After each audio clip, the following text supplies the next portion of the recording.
Pinangunahan ni Pangulong Ferdinand R. Marcos Jr. ang groundbreaking ceremony ng tinuturing na pinakamalaking solar renewable energy, hindi lang sa Pilipinas, kundi sa buong mundo.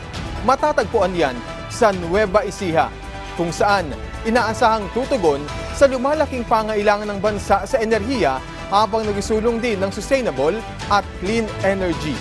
Si Benji Durango ng PTV sa Balitang Pambansa Live. Benji, yan mismo sa kinatatayuan ko ngayon, Alan, itong malawak na lupeng ito na yung makikita ngayon sa aking likuran, dito itatayo ang pinakamalaking solar power plant at battery storage facility sa buong mundo. Mismong si Pangulong Ferdinand R. Marcos Jr. excited sa proyektong ito.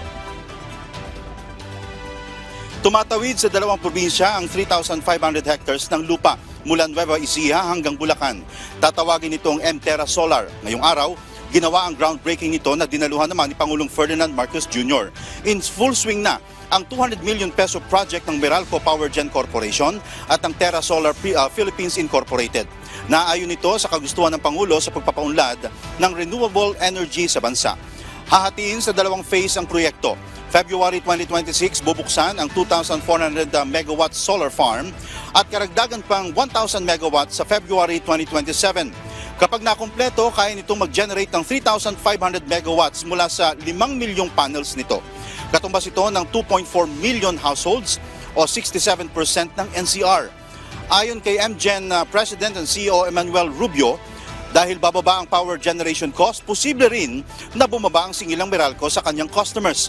Makapagbibigay din ito ng 10,000 trabaho sa mga Pilipino habang binabawasan naman ang 4.3 million tons ng carbon emission ang bansa kada taon. Today we take a leap towards the future, driven by innovation and sustained by our collective hope for a cleaner and greener Philippines. Pag-operate nito, malaramdaman na ng mga consumers. No? And the full delivery of its capacity is expected to be 2027 February. No? But in first phase, will be delivering March 2026.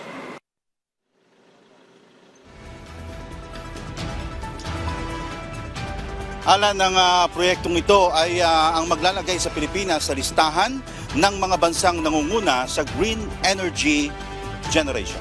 Alan. Maraming salamat, Benji Durango.